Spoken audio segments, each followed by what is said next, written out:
Hello, আসসালামু আলাইকুম। হ্যাঁ রাইসু, জি ভাই বলেন। তোর অবস্থা কি? এই তো ভাই এখানে অবস্থা খুব খারাপ। স্টুডেন্টরা দাওয়ানি দিতেছে, আমগোর পোলা পাইনে বহুত ঝামেলা করতেছে।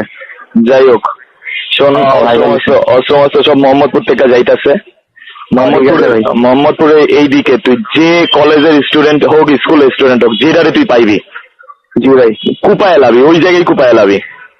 জি ভাই, আমগোর উপরে তো নির্দেশ আছে ভাই, সবাই মনে করেন রেডি থাকার লাগে, বুঝছেন।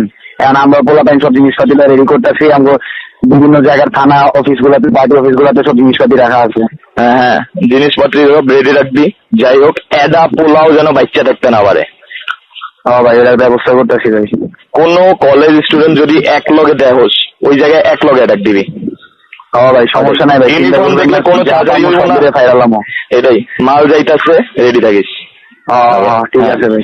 হ্যাঁ, ধানমন্ডি ওই দিক যেন এডা পোলাও